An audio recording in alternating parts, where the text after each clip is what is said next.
Welcome back. Many times when people struggle with ear training, the problem is actually that their ears are a little too good for their own good. My Bonnie Lies Over the Ocean is a good example of a major sixth in a way, and I don't want to take that away from you. But I think I can show you why some people get a little confused, and I think I can show you how to avoid it.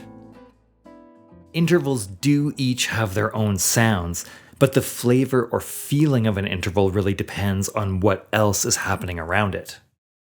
For example, by itself, a minor sixth sounds a little darker, and so we might be expecting a darker sound. But if it's part of a brighter harmony, then it can appear to be much brighter. So one thing that helps your ears immensely is to learn to self-tonicize. If you just hear one tone for a while, your brain will usually subconsciously or automatically tonicize it for you. So if you hear this, you'll probably interpret it as the main note of a scale or key, so it sounds sort of like 1, 2, 3, 4, 5, 4, 3, 2, 1.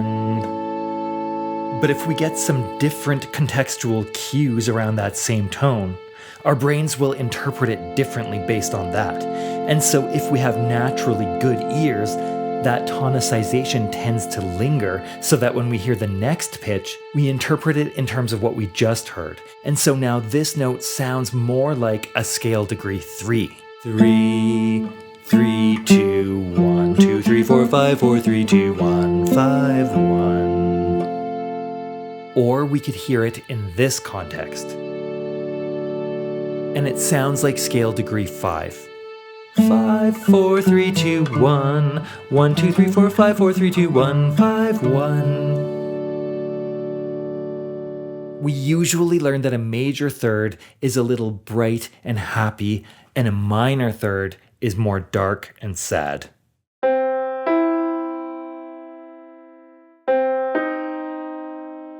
But then in ear training, let's say we're identifying intervals, and the previous question was an octave. So we get that sound in our heads. Then when we hear the next one, we hear this. Now, if you have good ears, you might hear this, and then this, and think, ooh, bright, happy, so major third.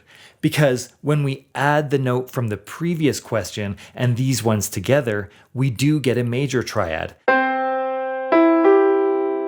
And that's what you recognized. And so it truly does have that major quality you heard, but the problem is it's only a major triad based on the old note.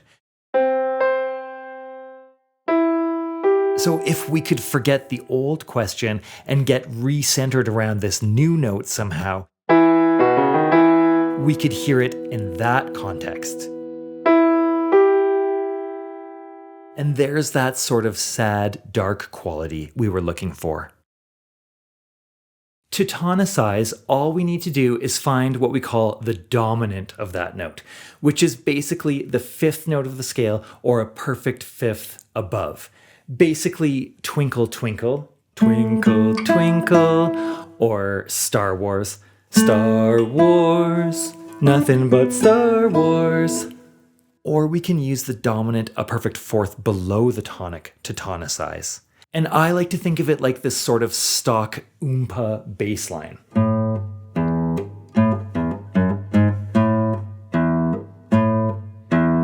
It works because we tend to tonicize the lower note of a perfect fifth, because it just sounds more stable or more like you'd end on it stereotypically.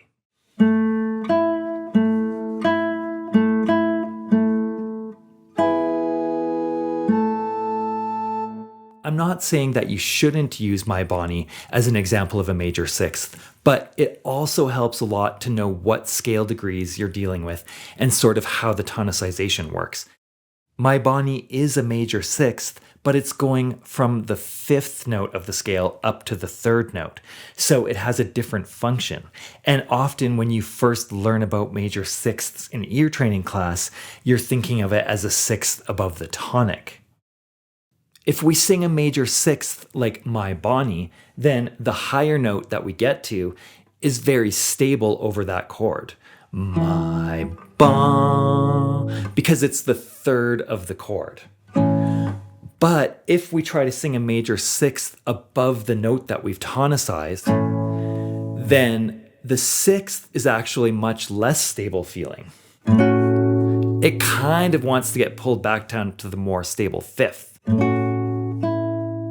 And so the sixth to me always feels a little bit like it's suspended above the fifth, and it kind of wants to go back down. But My Bonnie, the sixth that we get to, is the third of the chord, which is quite stable. And so they don't feel the same, and that can cause a lot of confusion because your ears are actually quite good.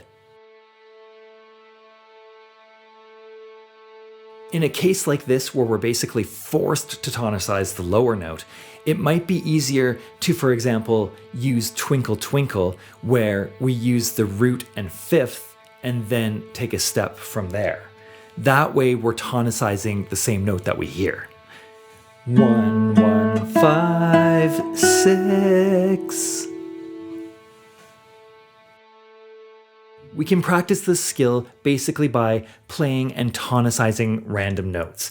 We can either sing a perfect fifth above or a perfect fourth below, and we can use our guitar to check using these shapes.